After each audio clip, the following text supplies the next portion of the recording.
I'm Lori, and today I'm going to show you how to culture or ferment cabbage. And yes, that is similar to the idea of sauerkraut, except that this would be more comparable to sauerkraut in the way that they made it before canning process came along. Most of the sauerkraut that you see on the supermarket shelf has been pasteurized and more like canned, so it's killed a lot of the beneficial bacteria, the beneficial enzymes, and nutrients. This is very easy to make on your own. I basically just cut up some cabbage, and cabbage is absolutely extremely healthy. Not only does cabbage have a lot of natural, healthy bacteria, friendly bacteria on its own, it also is very rich in vitamin C, and it's high in minerals such as calcium and potassium. It also has another property that's getting a lot of attention for its anti-cancer benefits. Now that would have to be raw cabbage or very lightly steamed cabbage, otherwise it's lost quickly. So cabbage on its own is already extremely healthy. When you culture cabbage, that's intensifying the health benefits of it, and basically culturing this would be adding more friendly bacteria to it, which is very, very, very good for a healthy intestinal system. And I'll talk a little bit more about that in just a minute. In addition to adding more friendly bacteria to the cabbage, culturing also will increase its enzymes, its nutritional content, and it's high in lactic acid once it is cultured, which eases the digestive process. So it's very good for digestive disorders as well. So cabbage is really healthy, and then culturing cabbage is really, really healthy. So it's really, really good to try to get as much cultured food or a variety of cultured food into your body for good intestinal health.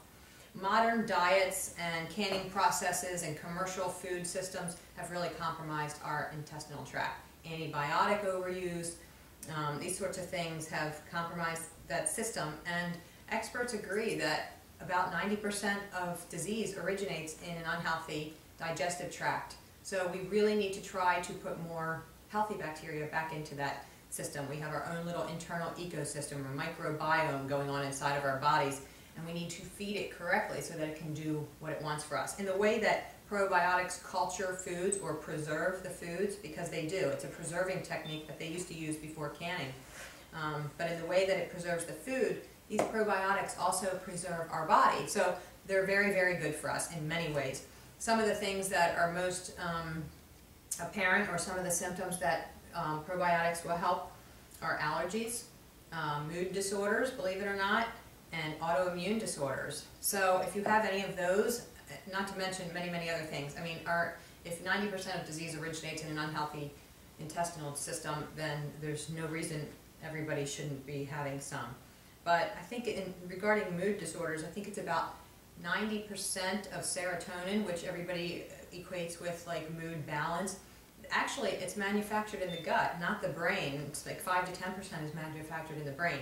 So things like ADD and depression, things like that, people often see great benefits by increasing or introducing probiotic-rich foods into their system.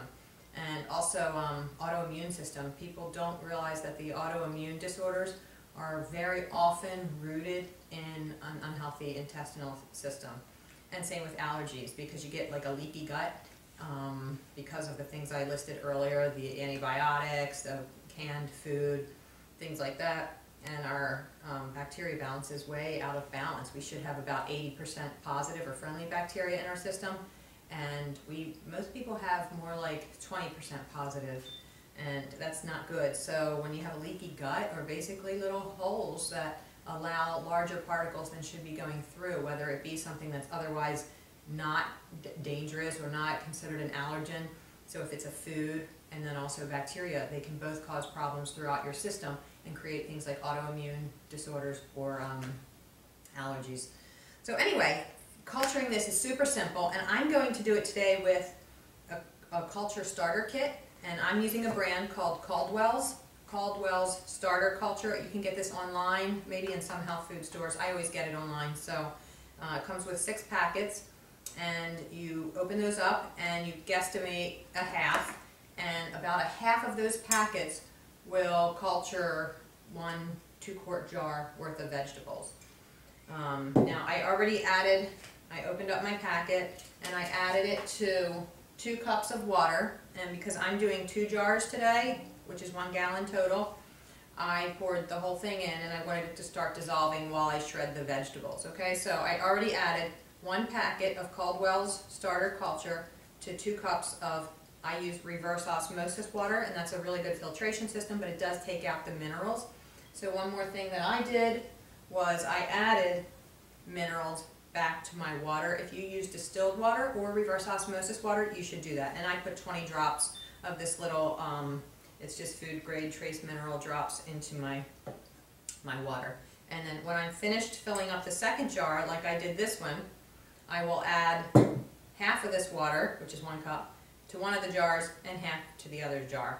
And that's how if I would just be doing 1 jar, I would have just estimated a half of that powder packet and poured it in a cup of water. In addition to that, the other thing I'm going to end up adding is salt.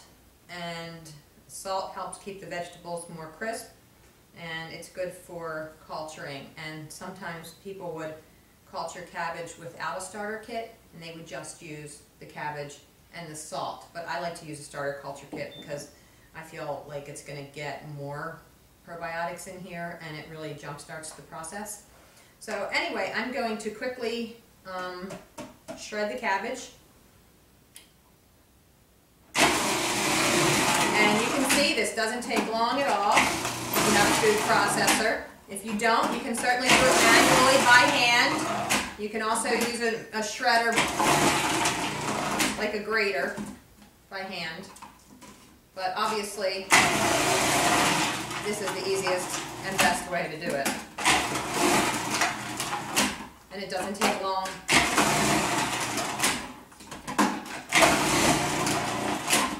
This I cut up 1 head of cabbage and 2 carrots, and I think this is going to make more than I'll need. So really what you need, if you just want to do your 2 jars, you'll need less than a head of cabbage, probably about 3/4.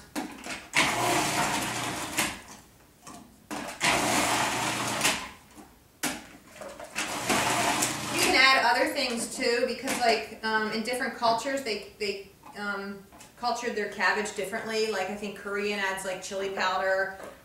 So there's all different things you can add to it. You can add garlic. You can add some apple slices. Some people really like that. You can even add a little bit of onion. I'm just doing cabbage and some carrots, and carrots also have extremely excellent health benefits, and I think I also sometimes I'll add a little bit of broccoli because I think broccoli also makes it taste really yummy. So after you culture this for a few days, this will it'll start to change in taste, and it will get like more sour, and the longer you leave it in your refrigerator, the more sour it'll become, and that's okay. You can do different things to it as well. Like for instance, after you take it out to serve it, you can add some dressings to it to kind of make it more like coleslaw. I really like to do that. And even if your family doesn't necessarily, especially kids, sometimes they won't take too easily to new foods. But what I do is I just put a spoonful on their plate or next to their plate in a little bowl or something, and just encourage them to take that, because it will really help with the digestive process in the body of the meal. So starchy foods or meats, sometimes people don't, the body doesn't digest those quite as easily as it does vegetables.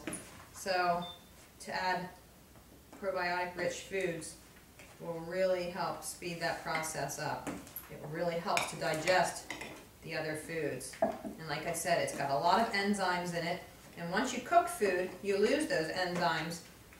So if you're eating a cooked meal, not having those enzymes for digestion, enzymes are imperative for digestion, your body starts to tap into other enzymes in your body, other enzyme systems, and so that puts a strain on your body. So when you add a food like this that has the enzymes in it nice and rich, then it'll help digest other foods as well. So obviously you can see this is way more than 2 jars, so I'll end up either serving this fresh tonight or make 1 more jar of it.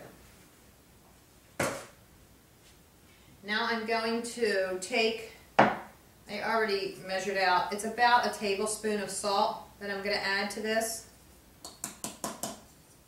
And to this one as well. And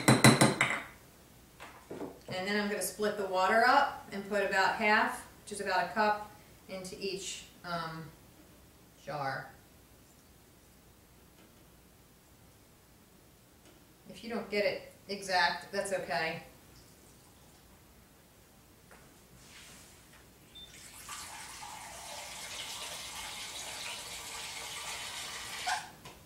After I add that water, I'm going to fill up more water in here because I want to submerge the vegetables in water.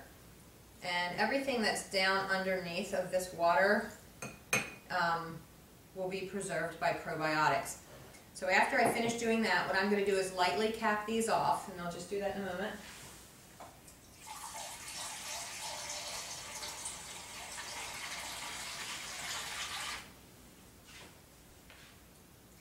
I'll just do one here for now. And these vegetables will expand, so be careful, don't overfill these jars. This is plenty high, this might even be pushing it. But now these are submerged in water, and I'm going to leave about an inch or so space, and then I'm going to lightly cap it. And I'm just going to lightly cap it and leave this sit on the counter for about 3 to 5 days. It depends. If your house is warmer, you can do 3 days. If your house is cooler, then 5 days. And then you seal it tighter and you refrigerate it. And it can last in the refrigerator for about 8 months, easily. So it's extremely, extremely good, and it's well preserved. These are all probiotics in here, which make it impossible for something bad to grow in here because they're going to crowd them out, or they're not going to allow them. The environment won't allow for unhealthy bacteria to grow.